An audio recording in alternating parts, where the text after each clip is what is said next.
this lesson, we're going to look at scatterplots and correlation. So our objectives here, we want to be able to draw and interpret scatterplots, describe the properties of what's called the linear correlation coefficient, or R, compute, interpret the linear correlation coefficient, and determine whether a linear relationship even exists between two variables. And finally, to explain the difference between correlation and causation. So before we actually define a scatterplot, let's just look at one. I think you've all seen these before. This is a scatterplot where a ball was dropped from a certain height and the rebound height was measured. And the question is, what does the plot tell you? I meant to have this come in at the next slide, so hopefully it's obvious. As the drop height increases, here's my drop height, the rebound height also increases. So we have a drop height, looks like around 18 or so. The rebound height looks like it was around 8 or 9, around 11. As I increase this height up to, in the 40 area, I get about 20. As I increase the height up into the 60 area, I'm at around 30. Into the 70 area, between 30 and 40, or above 40. Okay, so this is a scatterplot. So the duration of Old Faithful's eruptions and the interval between the eruptions is given in the table below. Let's let X represent the duration of a geyser eruption in minutes, and let Y represent the interval between geyser eruptions in minutes. So let's describe the relationship between the duration of the eruption and the interval between geyser eruptions. So go ahead and think about this. Go ahead and pause the video and see if you can interpret this graph. Okay, welcome back. So the relationship between duration of interruption. So notice what happens when duration is around 2 minutes or so. We have the interval in between eruptions at around a minute.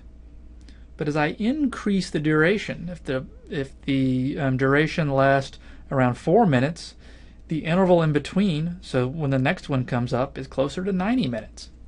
So as the duration increases, the duration of the eruption increases, the interval in between the eruptions also increases. That's the interpretation that we would have from the scatterplot. Another example.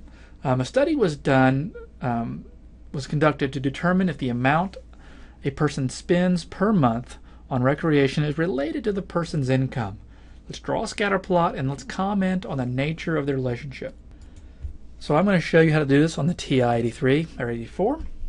Let's turn the calculator on, clear out, and I'm going to go stat. We should be pretty comfortable going here now. I need to edit a list. So let's press enter, and I will scroll over here, click clear, enter, clear, and enter. Okay, so we are going to let, in general, we let the X be L1 and the Y be L2. So go ahead and put in, and hopefully you're following along with me, not just watching. It's really important that you're actually doing these. Go ahead and put in the values here. I'll speed through this so you want to watch me put all these in. Okay, we're done putting the data in. I assume you can do that by now. We've done that several times. Now we want to draw a scatter plot. So we can go to second y equals. Let's make sure the stat plot is on. Mine is on, but I don't have the right graph selected. So scroll down here to type, and this first one is scatter. Notice the X list needs to be L1, so let me go back there and change that to L1, so second one. Y list is L2. Okay, and that mark is fine. Now if I had like 200 data points, this mark probably would not be fine. I want to go to the plus with the dot. Okay, and let's go ahead and do a zoom 9 for zoom stat, and there we go. So it appears as though, and we can press trace on here, you can see each point, 800, 60, 1200, 200, and so forth. It appears that we have an increasing relationship, right? And so as the person's income, and again, X is the income and Y is the amount spent on recreation, as a person's income increases, the amount spent on recreation increases. Now there are some dips here, right? We only have a, 6 or 7 data points, so you're going to have some dips. It's not going to be perfectly linear, but there's certainly good moves in an upward fashion like this.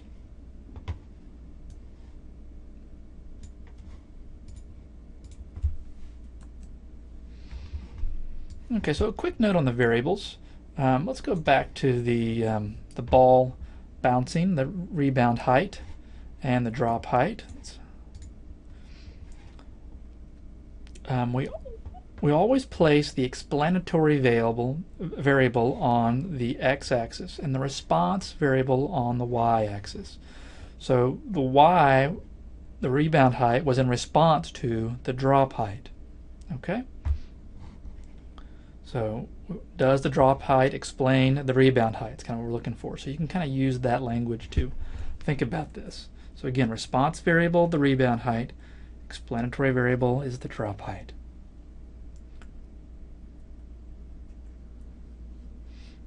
Relationships between variables are often at the heart of what we'd like to learn from data, right? Are grades higher now than they used to be? Do people tend to reach puberty at younger age than in previous generations? Does applying magnets to the body relieve pain? If so, are stronger magnets more effective? Questions such as these relate to quantities, right? Grades to years, puberty to years, applying magnets to pain relief. And these questions, they are asked whether there is association between them. And scatterplots are an ideal way to picture these associations. And so the official definition is just a graph of ordered pairs of data that's used to determine if a relationship exists between two variables.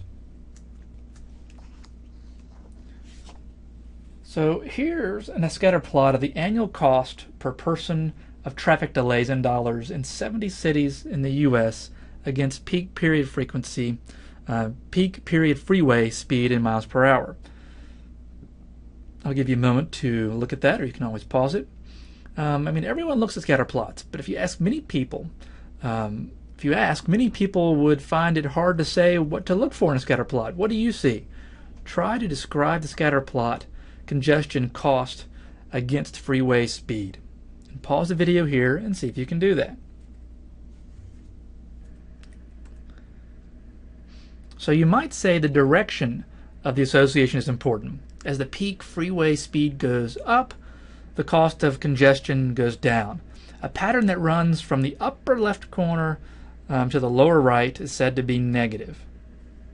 A pattern going the other way is said to be positive.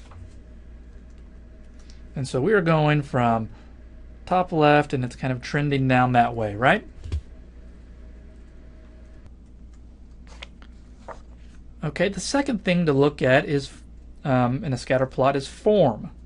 Is there a straight line relationship? It will appear as a cloud or a swarm of points stretched out, generally consistent straight form. For example, the scatterplot of traffic congestion has such an underlying linear form, right? Scatterplots can reveal many different kinds of patterns. Often they will not be straight, but straight line patterns are often the most common and the most useful for statistics.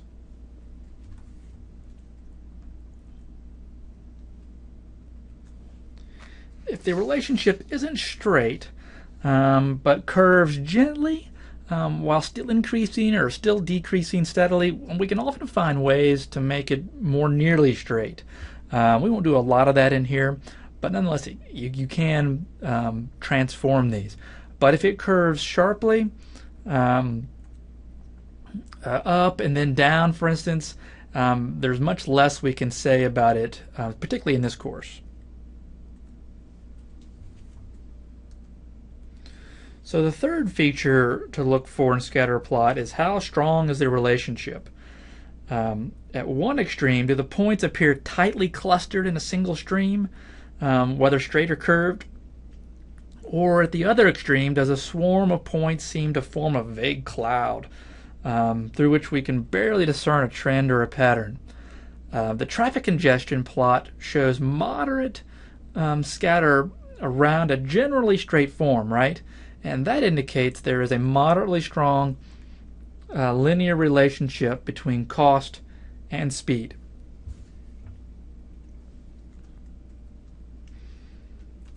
Okay, let's look at a summary of the relationships. So we have points fall approximately in a straight line.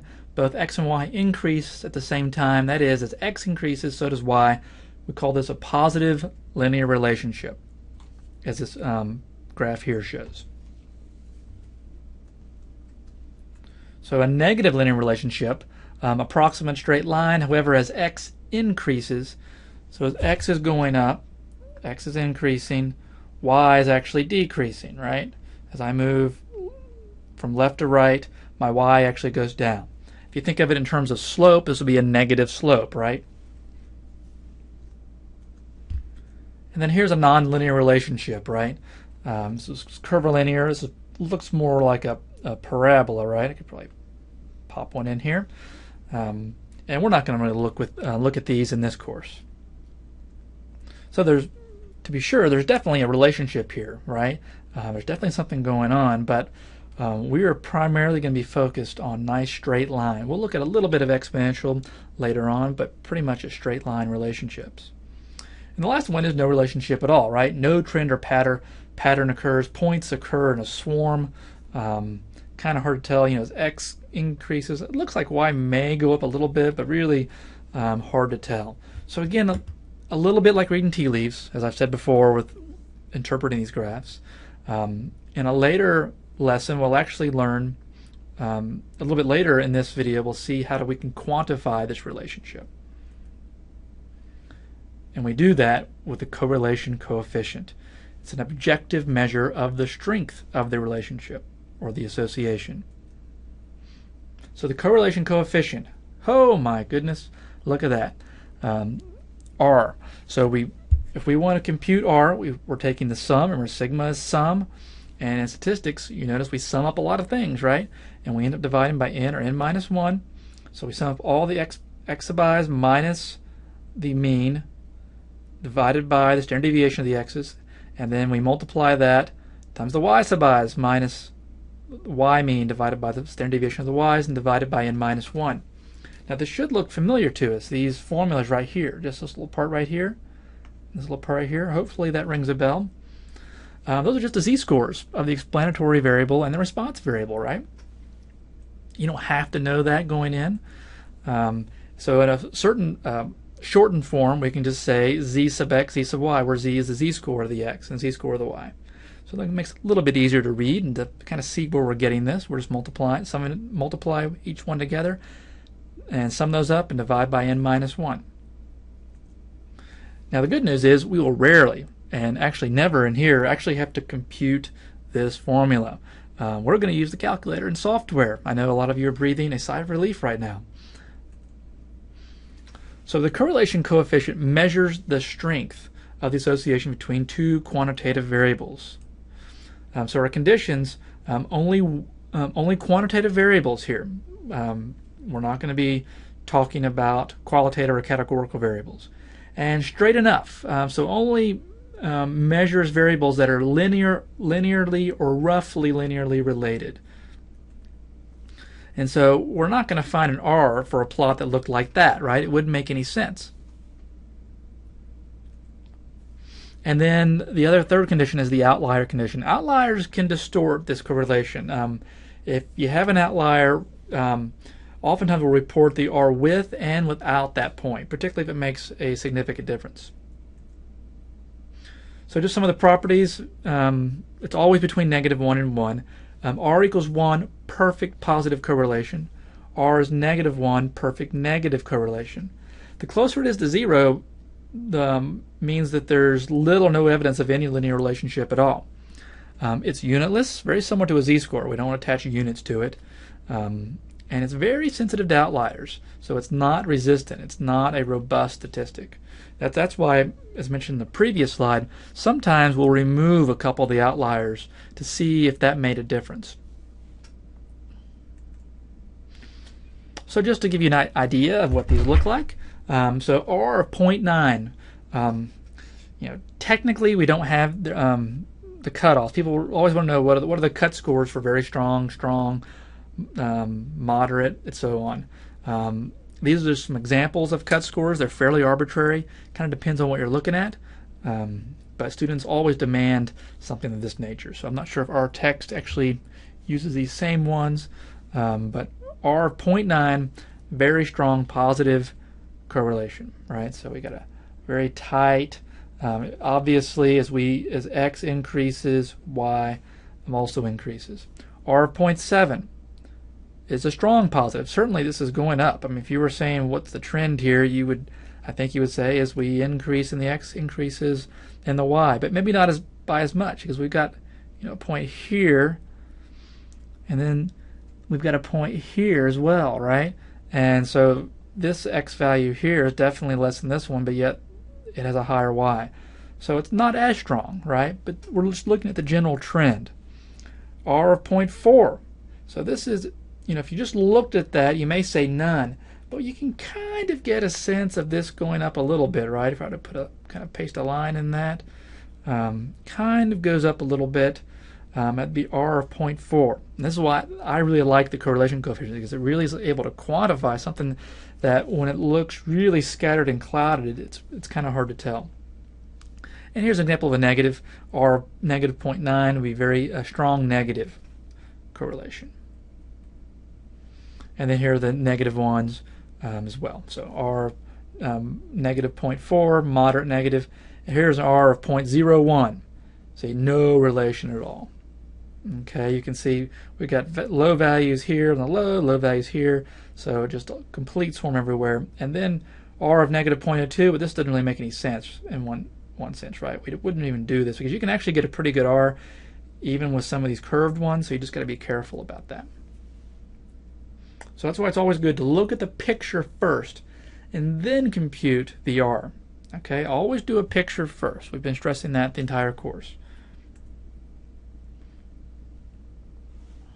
So we've already done one of these, right? In the past, we looked at the picture of this. So a study was done, conducted to determine if the amount a person spends per month on recreation is related to the person's income. Determine the correlation coefficient R and comment on their relationship. So before we just did a scatter plot. So hopefully I still have that data in here. Let's pull up the TI. And there it is, right? So if you've already cleared that out for some reason, stat edit, put that data in. We always look at a picture first. We look at the graph. There we go. So it just does look like it's sort of trending upward, right? We want to find the correlation coefficient. So let's go ahead and press stat. Scroll over to calc. We want to calculate something. Oh, before we do this, well, let me do this first and see what happens. Linear regression. And you can just press enter. I typically will go ahead and put L1, comma, L2, and press enter. Now that will oftentimes give it to me, but watch this right here. I don't have the R. I should have a nice R there, and I don't have it. So what happened? And I'm glad this happened this way, because you will most likely have to turn this on. And I wish it were turned on by default, but it's not. So to turn the diagnostic on, you're going to press second and catalog. I believe is the only place it is. And it starts with a D. Notice alpha is already selected, so I can press the D, which is this button here, X to the negative 1. We'll scroll down to D, or you can just scroll down there. I just didn't feel like waiting. And diagnostic on. The little triangles right there. Press enter, and then press enter. Now let me repeat what I just did. Stat, calc, number 4, and then L1, comma, L2. And press enter. Now notice what it gives me. It gives me two other values. For now we're just going to talk about R. And so R is about 0.9.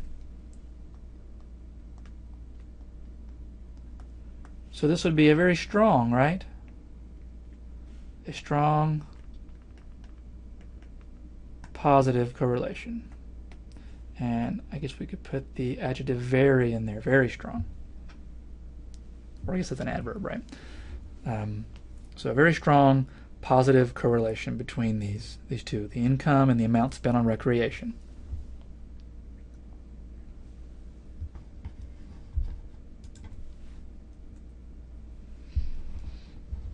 Okay, let's look at this one. Does how long children remain at the lunch table help predict how much they eat? The table gives data on 20 toddlers observed over several months at a nursery school. Time is the average number of minutes a child spent at the table when lunch was served. And calories is the average number of calories the child consumed during lunch, calculated by careful observation of what the child actually ate each day. Okay, so here's my data. What's the first thing you're going to do with this? Oh, by the way, let me go ahead and put the questions. We're going to find the correlation coefficient for the data, write a sentence or two explaining what it means, and then we're going to comment on this analyst's conclusion, see what it, if you think it's an appropriate conclusion or not. Let's go back to the data. Now we want to go ahead and crunch this out into a picture, right? That's the first thing we always do with this data. We want to look at a picture of the data. I mean, can we even calculate a correlation coefficient for this? Because we're only looking at linear data, right? That's all we're going to look at in here. Okay, now I've already shown you how to do one in the TI. Now you can certainly do that on the TI, but you got to first determine which one is the X and which one's the Y, right? So which one is the explanatory variable, which one's the response variable? Think about it for a second. So time is going to be X, right? That's the explanatory variable. Does time explain the response, which is the number of calories? Okay, so again, we usually let time be L1, or X be L1, and Y be L2. So be careful on that. Okay, I'm going to show you how to do this in StatCrunch. And really, any software package would be very similar. So in StatCrunch, we are going to put the data in, and then go over here to Stat, Regression, Simple Linear Regression is what this is called. X variable, that's when we pick time. Y variable, calories. Click Next. We're not going to worry about this now. Click Next. We're not going to worry about any of that. These are all the default options. We're not going to worry about any of that. We may in the next section. Click Next and Calculate. Looks like a lot of stuff, but really the only thing we're looking at is R. We wanted to find R. There's R. Negative 0.6492. So what does that tell me? R of negative 0.6492. Negative 0.6492. So I would say that's a moderately negative relationship, right? Moderate negative. So what we got here. So write a sentence or two explaining what this correlation means for these data. Remember to write about the food consumption by toddlers rather than about the correlation coefficients itself.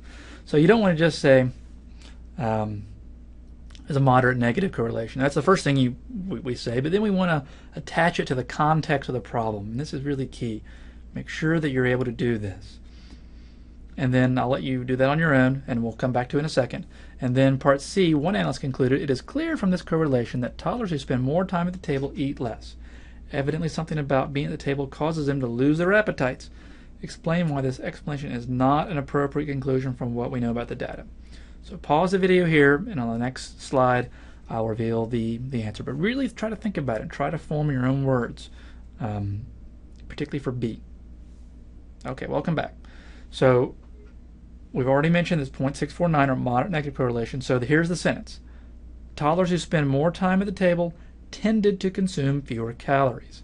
It doesn't cause them to do this. And this is where the analyst actually made a mistake, right? It's completely speculative.